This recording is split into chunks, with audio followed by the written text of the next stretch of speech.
Olá pessoal, tudo bem? Estamos aqui ao vivo. Espero que o sinal esteja melhor do que ontem o sinal foi horrível aqui para fazer essas lives, mas hoje eu espero que as coisas estejam melhores. Eu estou achando que tudo vai dar certo hoje. E eu quero dizer que eu vou ter a honra, o prazer, o privilégio de fazer uma live com uma grande figura, uma pessoa sensacional, que eu já tive a honra de fazer, inclusive, um episódio do Papeando com Pamplona, né? Ela é professora, doutora, ela é advogada, ela atua muito no campo da mediação, né? Ela tem vários livros publicados. Eu estou falando de Fernanda Tartucci, né? A irmã, ó, ela está aqui, inclusive, ela dizer aqui, vou puxar ela logo aqui, ó. Vou puxar ela aqui agora. Cadê ela aqui? Puxa, cadê Fernandinha aqui? Oi, transmitir ao vivo com... Aqui, vocês vão ver aqui a filha mais bonita da dona Tartucci, né? Porque tem o ogro, que é o Flávio, meu amigo, e aí tem a Fernanda aqui, que é eu fico dizendo que é a princesa e o ogro. Muito bem. Olha só, querida, que bom ter a oportunidade. Estamos aqui falando, né, desse timing das lives, né? Eu aprendi que no time das lives, quando a gente abre a live, o anfitrião tem que ficar falando pra caramba para o pessoal perceber que eu já estou ao vivo, e aí entrando para dar espaço para todo mundo. E eu estava aqui apresentando, dizendo a minha honra, a minha satisfação de fazer uma live com Fernanda Tartucci, que é um talento, é uma professora encantadora, há uma advogada militante, atua muito com mediação, alguém que está produzindo doutrinariamente muito no campo do processo em geral, e é um doce de pessoa, né? Eu fico brincando, nem parece irmã do Flávio. Querida, que bom fazer aqui. Já está, o pessoal está entrando, tem muita gente entrando aí, então os coraçõezinhos vão aparecendo. Bem, eu vou falar aqui, hoje eu vou ter a oportunidade de falar sobre comunicação e conflito, que é justamente um dos motes mais importantes no campo da mediação, né? No restabelecimento dos canais de comunicação. Bem, o pessoal já está entrando, eu vou fazer um comentário para fixar aqui embaixo com o tema da live, e aí eu posso dizer, boa tarde, Fernandinha, que bom fazer uma live com você. Obrigada, querido. Que honra poder estar com você. Essas pandemias, né? Essas situações absurdas. A gente sempre se encontra em lugares bons, eventos. E hoje estamos aqui, né? Confinados, cumprindo o nosso dever de distanciamento. Mas sempre é muito bom, né? Quando você me convidou, eu falei, opa, como dizer não? Generoso, né? Rodolfo, hiperdinâmico. Eu admiro muito sua trajetória. Obrigada pelas palavras. Sempre muito generoso comigo, né? Sempre, enfim, com adjetivos caprichados. Então, muito obrigada. Eu aprendi, sabe? Acho que eu sou bem mais velho que Fernandinha e aprendi que a gente não pode perder a oportunidade de manifestar o afeto. E ela é destinatária do meu afeto, uma pessoa realmente assim, para cima, do bem, que tem essa perspectiva. Eu estou dizendo, pessoal, ó, gente, eu quero que vocês que estão entrando aqui neste momento sigam aí Fernanda Tartucci no Instagram, me siga, R. Pamplona Filho, e essa live, como todas as outras que eu faço, eu deixo aqui disponível, salva no Instagram, ela fica 24 horas disponível para todo mundo, e eu vou fazer um download e colocar lá no canal Pamplona, né? Ou no canal Papiano, sempre como no meu, não é no Pamplona, mas entrem nos dois, e se tiver qualquer dificuldade, manda uma mensagem inbox no Instagram, que eu mando o link para vocês. É uma oportunidade muito legal, e por isso, quando vocês entrarem lá no canal, não deixe de ver, estou falando sério, é muito bom, eu uso até hoje, na sala de aula, com os meus meninos, né, o papeando que eu fiz com a Fernanda sobre mediação. Foi muito legal, sabe? Assim, foi assim, um momento muito prazeroso mesmo e de grande aprendizado. Fernandinha, vamos bater esse papo. Você propôs o tema comunicação e conflitos, então o mote é seu, a palavra é sua. Bem, muito obrigada, então. Eu gostei muito do convite e eu queria conversar um pouco sobre isso, né? Conflito sempre vai ter, especialmente quando as pessoas estão em estados alterados da mente, como eu brinco. A gente tem uma tendência a ficar mais impaciente, mais irritadiço, né? Às vezes, quando você tá assim, você já avisa, ó, nem vem que não tem, hein? Hoje não tô querendo. Você sai, você vai arejar, né? Você vai buscar outras interações. Mas e agora? O que a gente faz? Eu confesso a você, assim, abrindo o meu coração, hoje de manhã eu tive um aborrecimento profissional, estava assim, e estou confinado, eu estou sem poder fazer boxe, e aí não estou podendo botar para fora aquela, mas eu vou passar e conversar com você, com certeza vai não somente acalmar, mas inspirar para ter. Eu estou numa maratona de live. Eu tenho. Olha, ontem, eu vou cortar a que eu fiz ontem, que não deu muito certo, que o sinal estava ruim. Então, eu completei aí 95 lives. Então, vou ter mais 3 hoje, vou chegar a 98 lives. Né? Não chegou 99 porque uma teve que adiar. Então, mas aí, amanhã eu chego a minha live número 100 aí. Vou fazer assim. Como o Papiano com Pamplona, o talk show, até mesmo por causa da pandemia, não tem mais como fazer, porque não tem mais espaço para fazer. Então, eu parei lá na 7ª temporada, com 89 episódios. Aí um amigo meu, que participou, inclusive, da plateia no episódio número 1, chegou assim, Pamplona, tem que fazer mais uns 11 para fazer Papeando sem Pamplona, né? Essas coisas renovam assim. Mas, minha querida, e aí, o que a gente faz nesse momento? Vou aprender com você. A gente está virando aqui quase consultório. Vou aprender aqui. Quando a gente está com dificuldade de se comunicar, o que a gente faz? Bom, primeiro ponto importante, sem expectativas irrealistas. A gente fica irritado, a gente quer resolver logo, a gente quer sair dessa situação. E, na verdade, não adianta. A gente tem que viver a situação. Tá triste? Vive a tristeza. Até porque assim você baixa a fervura. Então, assim, tá irritado? Vive a irritação. Claro, não é uma coisa para o outro, é uma coisa consigo. Dê nome a isso. Fala, poxa, tô irritado hoje.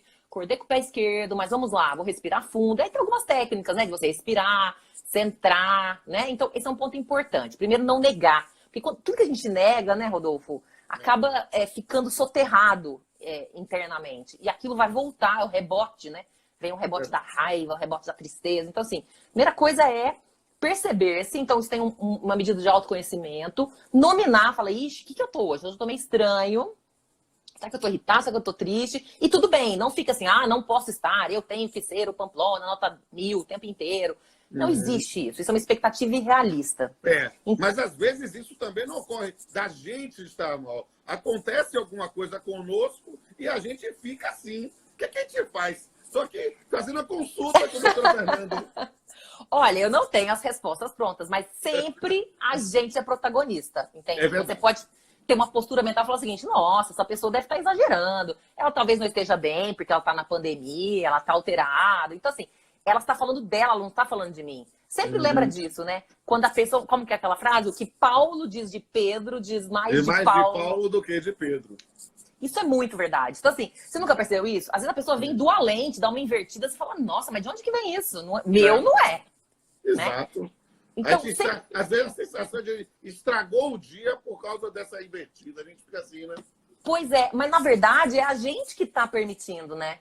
A gente às vezes gosta de ficar um pouco mártir, eu sou vítima, por quê? E na real, o que a pessoa faz é sobre ela tá irritada, ela te interpretou mal. Então assim, acho que a primeira coisa, por isso que eu falei de você olhar para si, né? Falar, bom, hoje eu acordei, já não tô lá essas coisas. Aí alguém falou de uma forma invertida, fala, hoje vai longe. Então, assim, eu quero aproveitar a oportunidade desse conflito e pôr pra fora, porque às vezes a gente faz isso, né?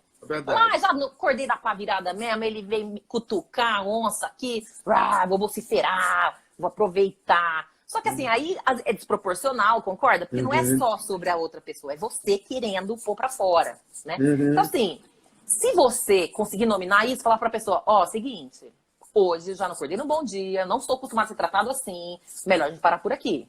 Você conseguir conversar, por isso que eu acho que a comunicação é a chave, entende? Perfeito. Primeiro você tem que identificar o que está acontecendo. E tudo bem, não é julgar, entende? Isso é um ponto difícil, porque a gente é muito julgador, né? Sem julgar. Fala, é complicado, eu não vou mentir, né? Eu confesso até que normalmente em CNTP, até por causa da minha profissão, que é obrigatório de julgar, eu evito ficar julgando o mundo, entende? Eu tento me policiar, mas às vezes é difícil, é verdade. Mas fica aí, Fernandinha. Tô presente, tô achando eu vou dizer pro meu analista sexta-feira que eu não vou fazer a sessão, não. Já tô batendo papo aqui com o Fernandinho. Escuto muito isso, viu? Acho que eu tenho aí tudo errado no direito, acho que eu podia estudar psicanálise. O Rodrigo da Cunha Pereira, nosso presidente lá do IBDFAN, é analista sem ser psicólogo. Ele é analista, fez o curso de psicanálise nesse ponto. Verdade. E atua. Então, olha só, eu acho que você pode pensar também nessa carreira paralela. Pois é. Então, acho que a primeira coisa importante é a gente identificar o que está acontecendo com a gente e lembrar que a interação com o outro pode gerar conflito. Você sabe, Rodolfo, quando alguém me conta que um casal divorciou, por exemplo, eu acho normal. Normal, divorciou. Mas quando alguém me conta assim, esse casal está junto há 40 anos, eu falo, nossa! E aí que eu assusto, entende? Eu inverti a expectativa. É verdade. Porque o natural, você concorda comigo? O natural é que o conflito chegue num nível tão alto e que as pessoas mudem essas perspectivas ao longo do tempo, que elas vão escolher caminhos diferentes. Isso pra mim virou o normal. E o casal que fica junto décadas, fala, nossa, puxa, né? Por quê? Porque eu acho que você invertendo a expectativa, fica mais fácil lidar com o conflito, concorda? Claro. Porque naturaliza um pouco. Olha, então, veja, o meu pressuposto vai ter algum conflito hoje, certo? Sempre vai ter conflito. Então, eu não tenho expectativa, eu tava tão bem, hoje é um dia tal, já tive conflito ontem, não vou ter conflito hoje. Isso, pra mim, é uma expectativa irrealista. É verdade, né? A pessoa não tem como controlar, inclusive, ato de terceiro, né? Como é que a gente pode imaginar? A gente pode até ficar menos receptivo para litigar, para conflitar, mas não dá, às vezes, para dizer pelo fato que alguém pode estar provocando a gente. Exatamente. E, na verdade, sempre vamos lembrar, né? Que o conflito ele é uma disfunção nessa interação. Então, por alguma razão, alguma pessoa diz algo, eu vou divergir dessa pessoa, e a gente tem mania de querer que a outra pessoa vá no mesmo sentido. Já viu isso? Eu gosto de azul. Eu gosto de azul. Não, como assim, Fernando? Você gosta? Tem que gostar de verde. E aí você começa a fazer uma ode ao verde, e aí eu começo a falar do azul, e de repente a gente tá brigando por causa da cor. Você fala, oi, né? Como assim? Porque eu já possivelmente estava predisposta, já queria pegar alguém e falar, peraí que agora vai ser a hora da cor. Então, assim, eu acho que tem um lance da intolerância também, entende? Por que você precisa gostar mais do azul? Entende? Porque eu quero ser validada, porque eu quero que você diga, Fernanda, você tá certa. Azul é a cor. Então, na verdade, essa falta de respeito com a diferença é uma das causas do conflito. Entendi.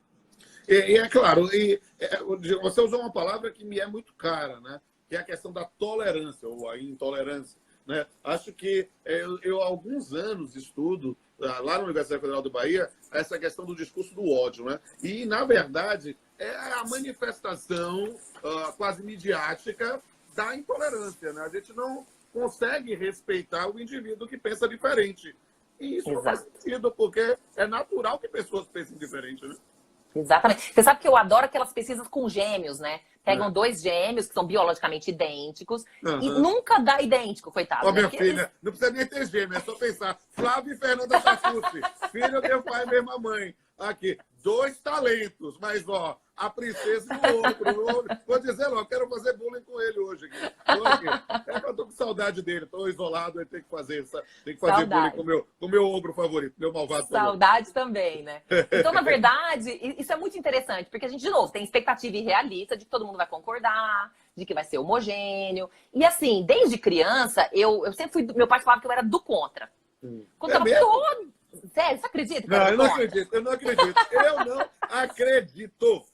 Eu já te conheci vocês dois adultos. Então, dizer que você é do contra, o seu pai dizia isso? Dizia. Eu vou checar essa informação. Pode checar. Por que eu era do contra? Porque quando tava todo mundo falando no mesmo sentido, eu achava estranho. Eu falava, será? Quando todo mundo concorda, eu desconfio, entende? Alguém não está olhando tudo. Coisa, Delson Rodrigues, toda unanimidade burra, né?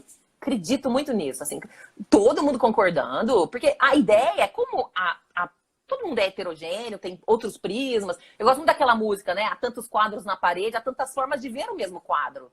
Se a gente olhar para o mesmo quadro, eu tenho certeza que você vai olhar a cor, eu vou olhar a forma, vou olhar a mensagem, a imagem, vai me evocar alguma coisa. Então, eu sempre fui, quando criança, do contra. Veja, eu fui estudar processo civil, né? Que é subir no ringue, né? Você percebe que eu gosto, né? Do conflito, da divergência, dos lados opostos. É que quando eu descobri a mediação, eu achei muito mais inteligente. Uma conversa em que isso fica esclarecido, essa divergência, e aí vamos atuar de uma forma propositiva para tentar encontrar um caminho, né? Então, mas eu gosto do conflito. Você sabe que é muito curioso, assim, né? keep calm nada, eu gosto de conflito, né? Nesse sentido, né, do conflito, ele é uma oportunidade mesmo, né? Então, existe essa frase, né, de que tem um lado positivo do conflito, e é verdade, porque o conflito, ele abre esse espaço, né? Isso é uma coisa interessante para falar sobre mediação, né? Eu há anos, né, como eu disse, eu sou muito mais velho que você, né, e estou ensinando já há 25 anos, né? E eu digo, a forma como se ensina direito na graduação, pelo menos como se ensinava, essa postura tem mudado nos últimos, sei lá, 5 anos, mais ou menos, né? Mas a forma como se ensinava estava errada, porque a gente faz direito para aprender a brigar.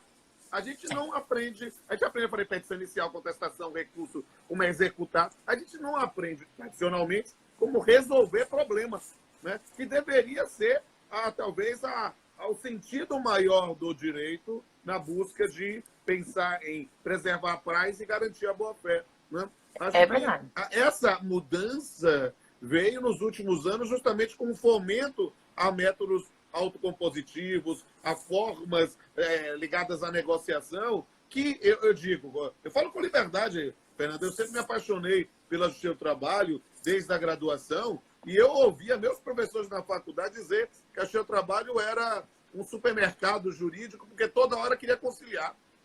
E eu dizia, eu não entendia nada, eu vi meus professores de processo civil falar isso, meus professores de penal falar isso. Quando eu vi ali em 1999, com transação penal até expressa no juizado, eu digo, quem quer conciliar o que mesmo? Né? Porque era justamente uma forma distorcida que só valorizava o conflito, a briga, e não a solução do problema, né?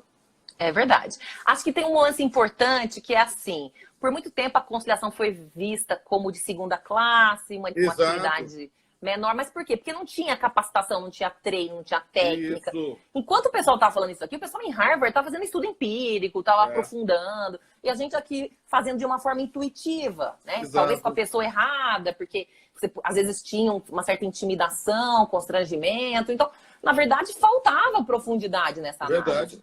Verdade. Né? Mas quando o CNJ começar com a ideia do conciliar é legal e o CPC 2015, eu acho que a gente passa a ter marcos temporais assim bem interessantes para uma mudança de mentalidade. E aí eu estou vendo o pessoal aqui nos comentários, como o sinal tá bom, estou deixando os comentários abertos aí e dizendo aqui, eu acho que é muito interessante mandar um abraço para todo mundo que está nos vendo, mas justamente isso, porque quando a gente fala de fases históricas, a gente não fala de forma estanque. Na verdade, modelos se mudam e se consolidam com o tempo. A ideia de mediação é cada vez mais desenvolvida, mas ainda tem muita gente com a mentalidade que a gente não acha mais a adequada. Assim, siga aí. Sim, e na verdade a mentalidade, Rodolfo, ela muda muito para mudar, porque as pessoas elas se acomodam no conforto, concorda? Eu sei como funciona o Poder Judiciário. A ideia é dizer, eu não quero sair do que eu fiz. Quer dizer, falando assim, até com a minha condição de magistrado, né, e de servidor público, né, eu tenho 48, vou fazer 48 anos agora em junho, né, entrei no Justiça do Trabalho como servidor com 19. Então eu vivi mais tempo da minha vida dentro da Justiça do Trabalho do que fora dela. Mais tempo da minha vida como servidor público do que fora dela. Virei juiz com 23, ou seja, mais tempo do que eu vivi foi como juiz e sem ser. Quando eu ia para determinadas varas novas, né? Eu chegava, quando eu fui ser titular no interior pela primeira vez, e eu queria fazer algumas mudanças de procedimento para pensar em formas melhores, a pessoa criava essa ideia, ó, eu aprendi dessa forma, sabe aquela coisa, síndrome de Gabriela? Eu nasci assim, eu cresci assim, eu cresci assim, entende? E aí é difícil, porque se a pessoa faz a mesma coisa errada durante 20 anos, não virou certo por causa disso. Né? Existem formas mais eficientes, ou às vezes não vou chamar nem de errada, porque parece meio agressivo, formas mais eficientes do que a forma que estava se fazendo.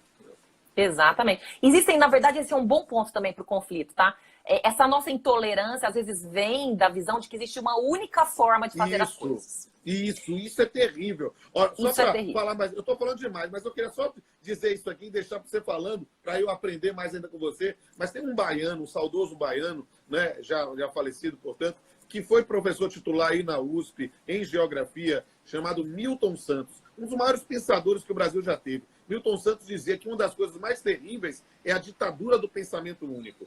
Essa é a pior coisa. Quando só tem uma forma de fazer, essa é a única forma certa, é uma coisa terrível. Né? Exatamente. E isso realmente é o que detona canais de comunicação em forma de solução de conflitos. Exatamente. Então, ó, acho que a gente pode pensar no conflito, então, com essa impossibilidade de funcionar bem com a outra pessoa, essa sensação de impossibilidade de coexistência, então eu não consigo coexistir com essa pessoa, essa necessidade de validação que a gente tem, que gera uma intolerância, então eu quero que diga que eu tô certa, isso também é uma das causas do conflito, né?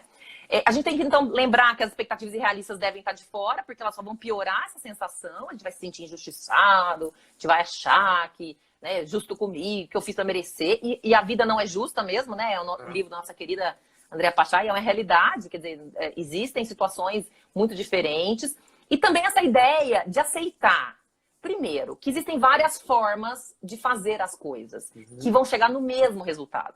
Não tem que ser de um certo jeito, né? E isso gera muito conflito, porque a gente tem o nosso próprio jeito, né? Você adotou uma coisa que funcionou e você quer falar, olha, Fernanda, eu fiz assim, funciona. Mas, na verdade, eu também tenho outro jeito. Pode ser mais lento, pode ser diferente, pode ser esquisito, mas ele também chega nesse resultado, né? Então, quando a gente está em casa, por exemplo, agora que está confinado, você vai ter pessoas do seu lado que gostam de um certo jeito. E assim, não gostam do jeito que você faz algumas coisas, né? Então, veja, isso pode gerar um conflito. Poxa, mas que coisa. Ou você pode falar assim, bom, é o jeito dele. E tudo bem, quando eu for usar o computador, por exemplo, eu gosto de um computador mais alto. Eu coloco o suporte, depois ele tira. Por que eu vou brigar com ele? Não, o suporte tem que ficar lá o tempo inteiro, porque eu comprei o suporte. Eu tinha expectativa de usar 100% do tempo. Pra quê? Entende? Pra que eu vou entrar nisso? Só se eu quiser desabafar. E aí eu vou aproveitar a oportunidade. Botar pra fora. Aí eu prefiro o box, é muito melhor. Você soca lá a manopla, o bob e o saco de areia e tá feliz. Mas perceba, é só botar para fora. Não tá resolvendo o conflito. Exatamente. E aí, assim, outra coisa que pode ajudar a gente a lembrar é que tudo é multifatorial. Quer dizer, possivelmente você teve um conflito junto, e tudo isso vai somando, né? Você vai tendo um cenário multifatorial. Então, assim, você também não controla esses fatores. Então, ficar preocupado, ficar nervoso, ficar com ódio, não vai melhorar um centímetro da situação. Você tá certo. E é complicado. O problema é quando a fúria toma conta da gente, a gente fica assim, sabe? Eu fico brincando, dizendo assim, olha, eu sou um homem muito manso. Mas quando eu me enfureço, eu saio derrubando a parede. Então, aí é algo complicado. Eu preciso ainda ser mais zen, assim, que nem Fernanda. Mas tô achando ótimo. Tô fazendo minha análise semanal aqui com você. Na verdade, a raiva, ela tem um propósito também, né? Tem um livro muito legal do Marshall, né? Que escreve sobre comunicação não violenta. O Surpreendente Propósito da Raiva. Um livro bem pequenininho, assim. Que vai falar disso. A raiva, ela também é um catalisador de emoção. Ela te gera uma energia. Ela vamos dizer, um sentimento respeitável. Agora, como você vai lidar com ela que faz a diferença? Você vai dirigir sua raiva para uma situação destrutiva e vai querer quebrar o outro, vai querer destruir o outro. E como você vai ficar depois, especialmente se lá no outro tem coisa que também lhe interessa. Verdade. E depois você vai ter que fazer as pazes, porque você vai interagir com essa pessoa de novo, porque ele vai te dar 2 trabalhos, né? Você vai destruir, vai se sentir mal, e depois, pô, como é que agora eu vou fazer as pazes? Então, assim, essa é a melhor forma de lidar com a raiva? Ou reconhecer, pô, eu tô com raiva, porque ele fez aquilo. Mas o que em mim afetou que eu fiquei com raiva? Por que isso? Porque eu tinha uma expectativa de que ele falasse de outro jeito comigo? Porque eu tinha expectativa de que ele fosse outra pessoa? Porque eu não faria. Muito é assim da régua, né? Eu nunca faria isso. Por que ele tá fazendo comigo? Porque ele não é você. Ele é ele.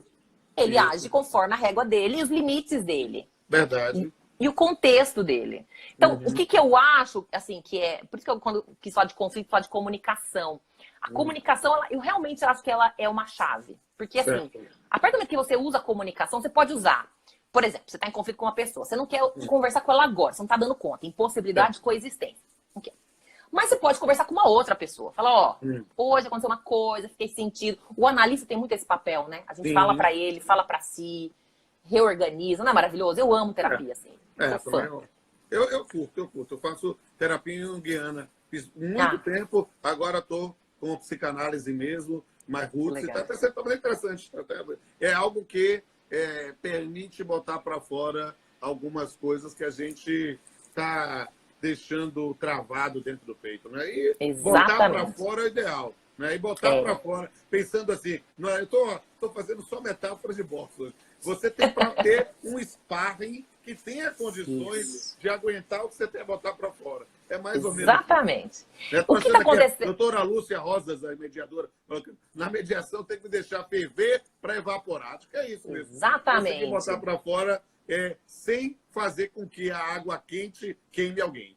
Exato. E, na verdade, faz parte do conflito, às vezes, elevar o tom, a pessoa desabafar. Eu já tive mediações, tinha 8 pessoas de cada lado, mediação empresarial grande, e aí um advogado acusou o outro de fraude nos livros contábeis. Você está me acusando de crime? Não, eu peço desculpa, então tá bom. Eu falei, nossa, mas que rápido, já veio, subiu a fervura, já baixou. Quer dizer, como é que eu vou interferir nisso? Faz parte do conflito. Quer dizer, eles estão também conversando, e aquilo aparece e desaparece. Então, a gente tem que ter, você falou do sparring, acho que é uma boa imagem, quer dizer, alguém que dê conta de lidar, saber que tem um conflito e que, vamos lá, a comunicação vai ter esses momentos também. Então, eu acho que a comunicação ela é importante. Veja, a gente está em pandemia, eu, por exemplo, não estou fazendo terapia, minha terapeuta não está atendendo.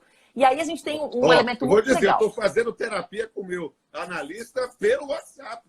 A gente marca o horário e eu ligo e fiz de chamada. Eu não preciso abrir mão, não, porque ficar isolado é uma situação que é complicada. Eu sinto falta de ver meus alunos, meus colegas de trabalho, jurisdicionados, né? Eu vou lá, eu adoro fazer audiência. Eu estou imaginando como é que vai ser voltar a fazer audiência presencial um dia. Eu volto a fazer audiência segunda-feira já, pela audiência virtual, seguindo agora a regra lá. A gente tem um ato próprio da Corregedoria do TRT, a GEL 2120, né? Mas o CNJ já recomendou e já está aplicando, já estou aprendendo a usar aqui o Google Meetings e segunda-feira já começa a fazer pauta.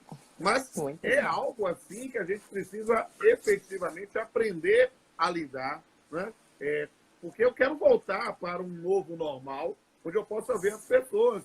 E a minha forma de, tentar apaziguar conflito em mesa de audiência sempre foi o meu jeito meu reverente de brincar, de fazer. E eu sempre tinha um ato, eu não sei se eu vou poder fazer mais depois do coronavírus, que eu só começava a audiência cumprimentando os advogados, dando a mão para cada um deles, sabe? Para mostrar para o jurisdicionado que ali é um lugar civilizado. Ou seja, a gente vai tentar conciliar primeiro. Se não der, vamos fazer a discussão e vamos julgar. Mas, gente, aqui vocês têm uma pretensão, que há uma resistência, e eu vou tentar analisar os fatos. Mas será que não dá para a gente resolver isso aqui na boa? E aí, claro, eu faço sempre do meu jeito, minha brincadeira de falar do meu time de futebol, de falar de música, de falar de poesia, de falar do que for necessário que possa, às vezes, quebrar o gelo, sabe? Aparar arestas para restabelecer comunicação, sabe? Eu acho isso muito importante como técnica do magistrado que está fazendo, na verdade, uma mediação, né? E isso é cada vez mais importante. Eu vejo isso até no campo penal, né? Um tema que eu acho muito fascinante, que é o tema da justiça restaurativa. Justiça restaurativa, na verdade, é a utilização de técnicas de mediação no campo de crimes com menor potencial ofensivo, sabe? Restabelecer comunicação, botar para fora, fazer isso é algo que transforma a realidade, né? Não sei, eu acho que é uma linha importante. Eu acho que você não vai poder pegar na mão, possivelmente, mas você pode olhar no olho com um olhar externo, né? Aquele olhar... Pouca gente olha no olho muito tempo, né? A gente nas lives aqui olha, né? Mas, assim, um olho no olho, né? Do bem, assim, com um olhar terno, um olhar de eu tô aqui, eu tô compreendendo. A gente é muito expressivo, né? Meu marido gosta muito de filme antigo. A gente, às vezes, é filme mudo, cara. Como os atores eram bons, né? Como eles conseguem... Pelo olhar, você percebe o que está acontecendo. Então, eu acho que a gente tem muitas ferramentas e a gente pode comunicar de várias formas. Então, foi legal você falar disso também, né? A gente pode comunicar pelo tato, mas também pelo olho, pelo jeito, pela própria comunicação, né? Pelo próprio corpo, pela postura corporal. Mas acho que, principalmente, acho que a gente tem que ter essa ideia de saber que a expectativa em relação ao outro, e aí isso a gente pode cuidar, disso a gente pode calibrar. Não estou falando que é fácil, mas é um exercício, entende? É um exercício, eu vejo isso, sabe? Às vezes eu sempre falo, né, que o meu concurso foi em 95, né? Eu fico dizendo, quando eu fiz o concurso, concurseiro, você sabe que está, assim, com tudo na ponta da língua, é aquela coisa capaz de passar em tudo quanto é prova que faz na vida. Mas o tempo é que acabou me ensinando a ser um juiz melhor, sabe? Justamente com essa aproximação, essa conversa, essa vibração, esse olho no olho, essa conversa franca, sabe? É algo que pode mostrar que, eu sempre repito, eu digo que o processo judicial, ele parece um jogo, porque ele tem partes, ele tem regras, mas ele não é para ser encarado como jogo. Ali ele tem as esperanças, o patrimônio, né, de alguém. Então a gente, na verdade, não pode anestesiar a nossa capacidade de se indignar diante de determinadas coisas, mas também aprender a ouvir sem ir direto para o fígado. E parar aqui no coração, sabe? Ouvir e tentar entender a empatia. Isso faz diferença, sim.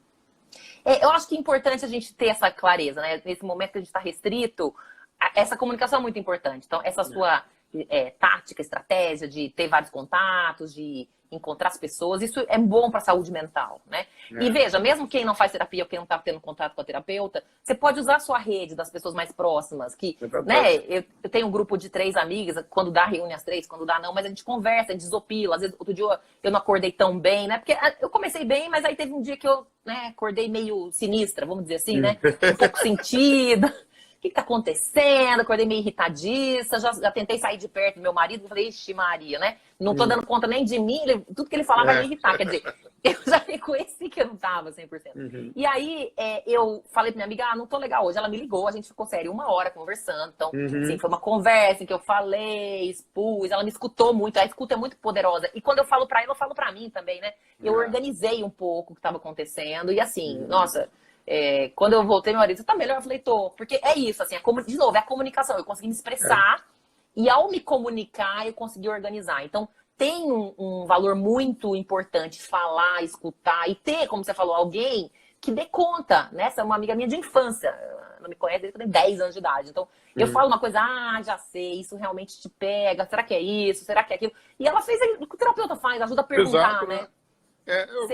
Claro, aí isso pode eventualmente ser mal interpretado, mas eu digo, o terapeuta é o amigo que você está pagando a hora, mais ou menos isso. Por quê? Porque a função dele é efetivamente te conhecer e tentar te ouvir e te explicar, porque não é o amigo como o brother, é literalmente o amigo porque ele tem intimidade, ele começa a compartilhar, né, os seus sentimentos, na verdade, você compartilha com ele e ele consegue entendê-lo. Isso o processo de começo de sessão de análise é uma coisa interessante, porque a gente fala, e de repente a gente não vê um feedback imediato, porque a pessoa ainda está nos conhecendo. Depois você passa um tempo, sei lá, 1, 2 meses, aí sim a coisa começa a funcionar, porque ele já sabe como é a sua reação. Isso é um negócio muito interessante. Eu estou com uma filha agora fazendo psicologia, né? Então, já vamos lá. Quem sabe, né? Ela vai aprender a ouvir mais o velhinho aqui. Muito bom. Na verdade, o que eu acho? Acho que o terapeuta ele tem uma vantagem sobre o amigo, porque assim, ele pode fazer perguntas mais objetivas e diretas, né? Talvez a minha amiga... Deu uma falhada aí? Deu uma falhada. Quando você foi falar da sua amiga, deu travada. Talvez a minha amiga ela seja mais cuidadosa quando ela vai me fazer uma pergunta. Você, Fernanda, será que... eu já saí da terapia com ódio da minha terapeuta. Ela falou, na lata, você está sentida porque você foi abandonada. Eu falei, nossa, o que é isso? Me chamou de abandonada. Quer dizer, mas é isso. Eu tava me sentindo abandonada, eu tinha sido abandonada, era uma situação, não era uma situação afetiva, mas enfim, eu tava me sentindo abandonada e era assim que eu vi, você foi mesmo abandonada. Então eu saí de lá meio com ódio, ela é louca. Como é que ela fala isso pra mim? Concorda? Talvez a minha amiga tão cuidadosa não chegaria na lata, né? Às vezes o amigo diz na lata, né? E aí o amigo vai, sabe, na jugular. O amigo é aquele cara que te xinga e você ainda acha de gente boa, entende? É complicado, né? Complicado. Porque eu digo assim, digamos aqui, a intimidade para desrespeito é quase um beicinho de pulga, entende? A gente fica né, nesse ponto porque a pessoa te conhece. Então, como a pessoa te conhece, às vezes... se a pessoa tiver técnica ou tiver uma sensibilidade exacerbada, que possa, nesse ponto, ser maior do que a média e colocar assim, panos quentes, ótimo. Mas, normalmente, a maior parte dos amigos não tem nem técnica ou nem muita sensibilidade, então joga mesmo. Então, às vezes, é complicado. Por isso que eu acho que ter alguém com técnica é sempre importante. Né? Técnica para trabalhar com analista, técnica para trabalhar com mediador. Né? Embora nós saibamos que você pode ser árbitro ou ser mediador, mesmo ser cursos específicos, o fato de ter uma técnica, de compreender a situação e de estudar formas de entender e propor soluções do conflito é um diferencial, né? E é bastante complicado, né? Por exemplo, o amigo ele tem um papel, ele tem um espaço, ele tem um jeito de interagir, né? O mediador, o psicólogo, eles têm esse distanciamento, ele é interessante, porque também, assim, você tem que caprichar na sua comunicação, né? Às vezes você fala duas palavras do seu amigo e fala, já sei, o Pamplona já vai entrar naquela página, né, daquele livro da vida dele que eu conheço. Então, mas é muito interessante isso. De qualquer maneira, a gente está falando dessa parte da escuta, né? Dessa expressão emocional. É porque o papo então, tá tão bom que a gente não percebeu. Já estamos falando há 36 minutos. Então, eu vou deixar você falar mais aí, porque eu quero aproveitar mais ainda da sua inteligência. Muito obrigada. Então, assim, o que eu queria dizer é que, assim, comunicar-se, né, é uma coisa que exige capricho. Às vezes a gente tá fazendo, vamos falar qualquer dia, depois eu vejo. Tudo que é bom é trabalhoso. Esse é outro ensinamento da vida, tá? Não, mas eu não quero ter trabalho, eu já me desgasto no meu trabalho, eu já me desgasto fazendo ginástica, agora eu vou desgastar, me comunicar. Primeiro que, assim, se você considera desgaste, so sorry, mas é um desgaste, sim, você precisa caprichar na sua palavra, né? Porque, assim, você está se comunicando, você está expressando o que você sente. Então, se você fizer uma coisa de uma forma relapsa, o resultado vai ser na mesma linha. Então, assim, você precisa sentir que você vai se comunicar, falar, bom, eu vou então conversar, e aquela regra de ouro, como eu gostaria de ser tratado, né? Fala, olha, eu vou chegar com o pé no peito, eu gosto de ser tratado assim, o que isso gera? Então, vou explicar, olha, você falou aquele momento, eu me senti mal, essa é uma dica que a gente tem também sempre, né? Você nunca fala o que o outro fez. Você me ofendeu, eu te ofendi, ele vai dizer, né? O que você pode dizer, eu me senti ofendido, mas aí ele vai dizer, mas por que eu não quis te ofender? Porque ele vai dizer, a minha ideia não foi ofender você diretamente, né? Mas eu me senti ofendido. Mas por que eu me senti ofendido? Não era sobre você, eu estava falando de outra coisa. Então, assim, o que a gente pode falar é sobre a gente. Por isso que esse olhar pra gente mesmo. Por isso que eu falo, por que eu me senti desse jeito? O que afetou em mim? Né? Porque eu tenho esse trauma, porque isso já aconteceu antes, eu acho que vai acontecer de novo. Então, essa autoanálise, esse olhar para si, né? Essa ideia de você se perceber é muito importante. Porque aí você consegue conversar com o outro. Falar, aconteceu aquela fala, eu fiquei sentida, eu me senti. Aí, primeira pessoa, eu me senti afetada, eu mesmo não entendi por quê. Depois eu vi que eu fiquei triste. Por que você ficou triste? Mas eu não falei nada. Isso é muito comum, porque às vezes a pessoa fala uma coisa que para ela é simples, e você que se sente rejeitado, entende, Pamplona? Tipo assim, você tem alguma carência de alguma coisa, né? Muita coisa tá na infância, os terapeutas podem falar disso muito melhor.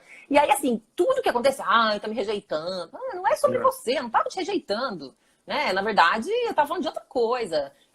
Uma expressão que eu uso com frequência é que determinados fatos geram traumas que viram gatilhos psicológicos. Ou seja, quando o indivíduo faz alguma conduta que a gente, de forma inconsciente, identifica com alguma situação ruim do passado, o passado vem para o presente e a reação do fato presente não é só a reação do fato presente. É do fato presente acrescido com a reação que a gente queria ter tido no passado. Já pensou? E agora é a hora, né? Você fala, agora eu tenho recursos para falar. Isso! Eu aguentei Naquela época aquilo. eu não podia falar e agora eu vou pro conflito, já vou na jugular, aquela coisa assim. Eu era pequenininho, agora eu sou grandão. Mais ou menos isso, sabe? Essa é uma postura que, na verdade, a gente mexe com determinados gatilhos. E mexer com gatilho psicológico não é mole, não. Porque as pessoas reagem e de uma forma que a gente absolutamente inesperado. É algo assim. E aí, de repente, o que é isso? Jamais esperaria que fulano ou fulana fizesse isso, mas por quê? Porque, na verdade, não está reagindo só para o agora. Está reagindo no agora, para o agora, com todo um acabouço do passado que está sendo revivido. Exatamente. Então, por isso que a expectativa é, claro que pode ter conflito, porque eu posso estar mexendo com alguma coisa que eu nem sei o que é. A gente está falando do momento de algo invisível, imprevisível, né? E as emoções também são isso. Quer dizer, eu não sei onde que eu estou pisando. Por isso eu tenho que me comunicar com respeito, com calma. Se eu vejo que a pessoa acusou o golpe, ficou sentida, você tá bem? Podemos conversar? Então, assim, quando a gente estuda comunicação e mediação, isso ajuda a gente pra vida, né? Porque você fala, gente, eu posso me comunicar de uma forma muito melhor, né? Tem um livro muito bom, não sei se você já leu, ele chama Além da Razão. 2 coautores americanos, Shapiro e Fisher. Roger Fisher é um dos autores, né, do processo de negociação de Harvard, o Como Chegar ao Sim. E nesse livro chamado Além da Razão é muito interessante, eu recomendo a todo mundo que gosta, né, de pensar em conflito, em comunicação. Ele dá muitos exemplos, né? E o que ele diz? Sempre vai ter emoção, nós somos humanos. Você não pode achar que uma negociação entre 2 advogados, ela é só objetiva. Não, existe uma pessoa com o seu olhar, com a sua sensibilidade. E aí tem um exemplo bem legal no livro que ele conta, que era assim, eram 2 advogados que combinaram de se encontrar no aeroporto, porque eles tinham negociado bastante por telefone, mas faltava uma parte para negociar. Então eles falaram, bom, então eu vou viajar para sua cidade, o advogado falou. E aí a gente termina de negociar. Mas eles não combinaram como, entendeu? Então cada um criou a sua expectativa. A advogada falou o seguinte, eu vou adiantar isso aqui, eu vou fazer uma minuta. Aí o que ela fez? Ela chegou no aeroporto com mais 2 assistentes e falou, olha, quando o cara saiu do aeroporto, ele falou, bom, e agora, né? O que a gente vai fazer? Na verdade, quem que chegou com acho que foi ela. Ela chegou, é o contrário. Ela no avião já foi adiantando e foi com mais um advogado. E aí o advogado ia recebê-la. Aí quando ela chegou lá, né? Ela falou, bom, tem alguma sala aqui no aeroporto? Ele falou, como assim sala no aeroporto? Ele falou, eu vou te convidar para jantar na minha casa. Minha esposa já fez um jantar. Só que você vê com outra pessoa, você não me avisou. Não sei se ela fez jantar para todo mundo. E ela falou, jantar? Não, eu não vou jantar. Eu vim aqui já com o contrato pronto. Ele, contrato pronto? Como assim? A gente foi adiantando, meu assistente e eu já fomos trabalhando. É só você assinar. Só eu assinar? Como assim? Mas eu programei um jantar, a gente ia conversar depois, ia até amanhã cedo, o que você está falando? E aí ela disse que ela percebeu, ela falou, nossa, eu fiz algo muito errado, porque assim, ele tinha um monte de expectativa em relação a mim, ele está consternado, porque absolutamente eu estraguei tudo, eu não respeitei, eu não escutei, eu não falei. E aí ela falou pra ele, olha, desculpa, eu não me programei pro que você pensou. Não me comuniquei com você. Você pensou em algumas coisas que eu não pensei. Então, assim, eu vou te pedir desculpa, mas eu vou te pedir pra gente remarcar, porque a gente precisa ficar na mesma página, a gente tem que combinar melhor o como. Então, eu acho que esse exemplo ele é muito bom, porque a gente tem que dizer não só o que, mas o como, né? É verdade. Então, vamos lá. Como? Como vai ser? Como você gosta que seja? Como você prefere? Porque o quê? Todo mundo quer ser feliz, todo mundo quer estar bem, todo mundo quer... Tá bom, mas como? Como que a gente vai fazer isso funcionar? Então, de novo, a gente tem que primeiro se conhecer, eu preciso entender, bom, o que funciona pra mim? Como que eu vejo isso possível? E aí eu tenho meu plano A. Eu falo, olha, o que você acha a gente fazer assim, né? Você pode falar, não, Fernanda, assim pra mim não dá. Eu não gosto. Bom, então tá. Então o que você propõe? E aí eu vou te escutar. Eu posso até falar assim, poxa, que pena, ele não gostou do meu jeito. Mas vamos lá, eu vou escutar o dele. Vai que ele tem uma boa ideia, né? E eu sempre tenho essa premissa, que assim, o que eu pensei, eu já sei. Mas o que você vai me dizer, eu vou aprender, porque eu não sei o que tá na sua cabeça, entende? Então, eu sempre acho que a outra pessoa tem alguma coisa para me ensinar. E eu sempre aprendo. Se eu prestar atenção, né? Mesmo que o conteúdo, por exemplo, eu vou no evento de mediação. Uma delícia, porque assim, a pessoa fala um conteúdo que não é do mesmo jeito que eu falaria. E eu penso, nossa, ela pegou esse prisma, olha, ela deu destaque nessa... E o jeito que ela está expressando. Então, tudo é a fonte de aprendizado. Desde que você tenha essa postura, né? De falar, bom, o que tem aí? Sem preconceito.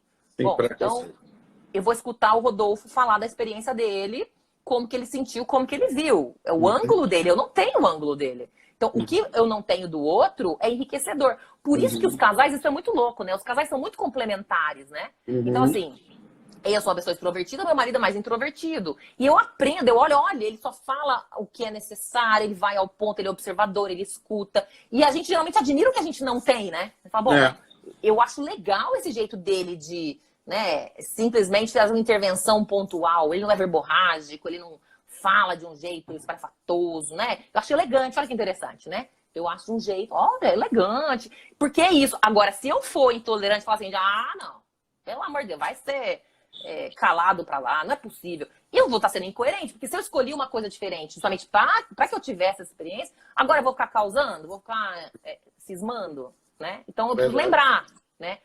Embora às vezes a gente tenha ritmos diferentes, não, quem vai impor o ritmo de alguém, às vezes acontece, né?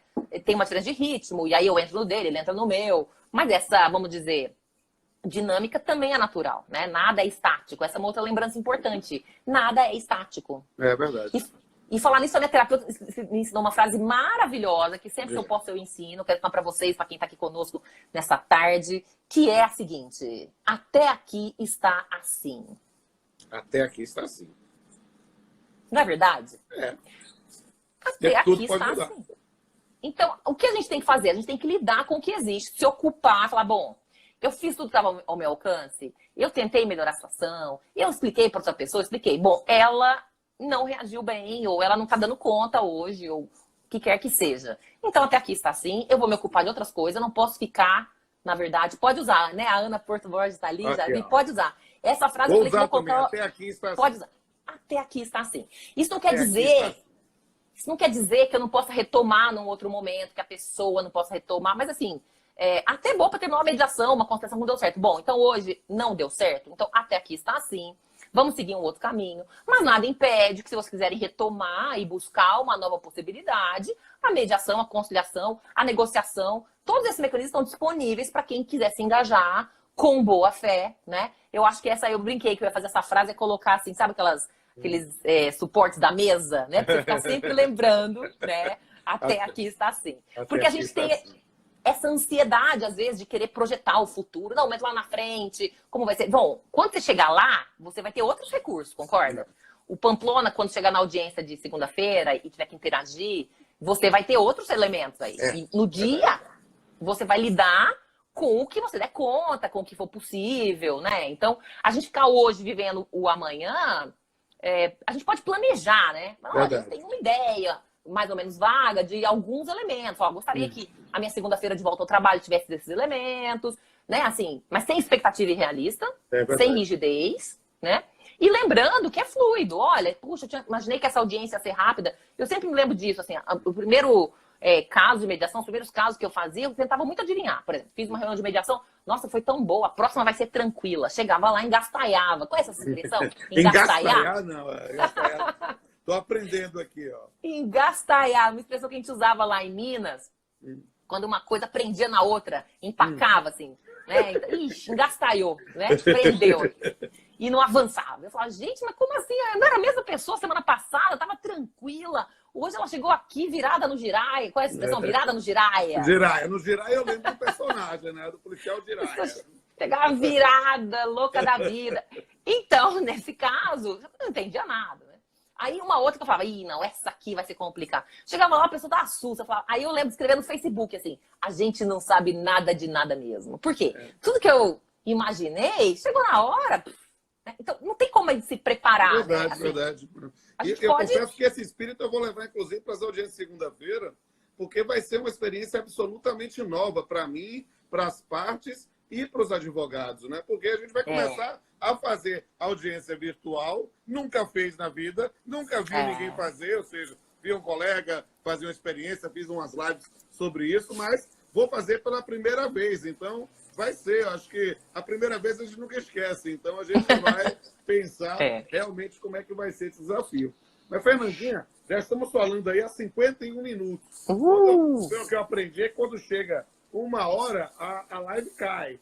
Eu quero dizer aqui publicamente da minha profunda admiração por você. Fazer essa live melhorou meu astral. Você é uma pessoa que traz uma energia muito boa. E eu estou muito feliz aqui em ter começado a minha maratona diária de lives hoje com você.